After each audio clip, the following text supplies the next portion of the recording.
আজকের রেসিপি ধোকলা। ধোকলা করার জন্য নিয়ে নিচ্ছি এখানে 1 কাপ বেসন। এবার দিয়ে দিচ্ছি স্বাদ মতো নুন, 1 চামচ চিনি, অল্প একটু টক দই আর এমনি প্লেন জল দিয়ে এবার গুলে নেব। বেসনটাকে ভালো করে গুলে নেব।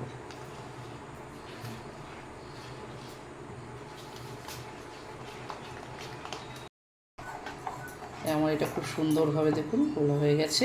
এটা 10 মিনিটের জন্য রেস্টে দেব। 10 মিনিট রেস্টে রেখে দিয়েছিলাম বেসনটাকে। এবার সুন্দর হয়ে গেছে। এর মধ্যে দিয়ে দেবো আমি 1 প্যাকেট ইনো। ইনোটা দিয়ে আমি ভালো করে নেড়ে নেব, মিশিয়ে সুন্দর করে। দেওয়ার সাথে সাথে দেখুন কি সুন্দর ফুলতে শুরু করে দিয়েছে। বেশি নাড়তে হবে না, অল্প নেড়েই ভালো করে মিশিয়ে নিলেই হবে। দেখুন কি সুন্দর ফোলা শুরু হয়ে গেছে। এবার আমি একটা থালায় তেল মেখে নিয়েছি, যে থালাটা আমি দেবো ভাপাতে, ওটার মধ্যে ঢেলে দিচ্ছি।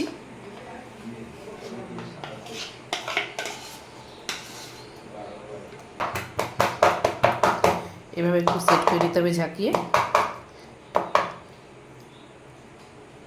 আমি জল দিয়ে দিয়েছি, একটা বাটি বসিয়ে দিচ্ছি। এবার এই থালাটা আমি বসিয়ে দিচ্ছি। এবার 10 মিনিটের জন্য ঢেকে দেব। দিচ্ছি কড়াইতে একটু সাদা তেল, দিয়ে দেবো একটু সর্ষে। আমার কাছে কালো সর্ষেটা শেষ হয়ে গেছে, আমি একটু সাদা সর্ষে দিচ্ছি, আপনারা কালো সর্ষে দেবেন। এবার দিয়ে দিচ্ছি চিরা কাঁচা লঙ্কা আর কারি পাতা।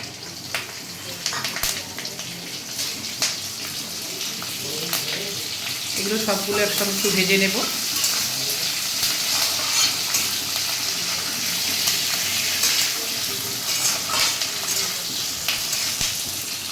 এবার দিয়ে দিয়েছি একটু জল।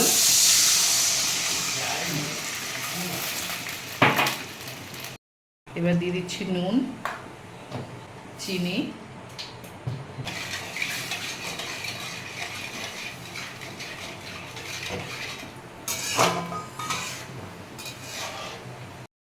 এটা ফুটে গেছে। এবার দিয়ে দিচ্ছি লেবুর রস, দিয়ে নেড়ে ছেড়ে আমি গ্যাসটা নিভিয়ে দেবো, ঠান্ডা হবে।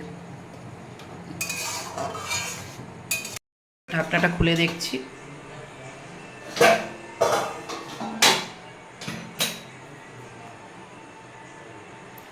দেখুন লাগছে না এটার গায়ে, হয়ে গেছে। এবার নিভিয়ে দিলাম গ্যাস। এবার হয়ে গেছে। কানার থেকে চামচ দিয়ে এইভাবে একটু ছাড়িয়ে নিতে হবে।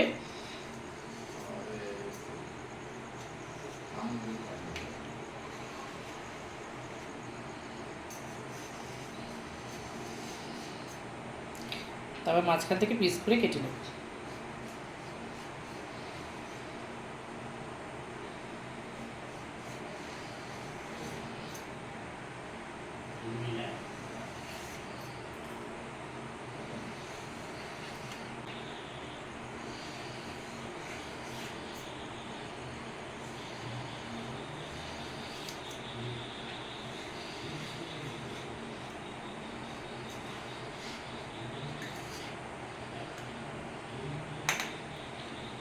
কি সুন্দর পঞ্চের মতো হয়েছে দেখুন।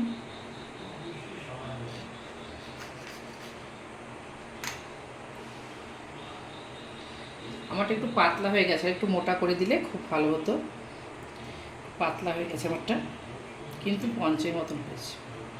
এবার দিয়ে দেবো মশলাটা। এবার এই কারি পাতা, লেবু যেটা করে রেখেছিলাম সেটা দিয়ে দিচ্ছি।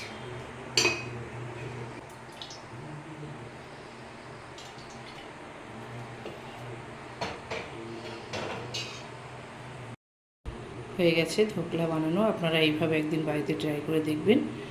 ভালো লাগলে লাইক, কমেন্ট, শেয়ার করবেন।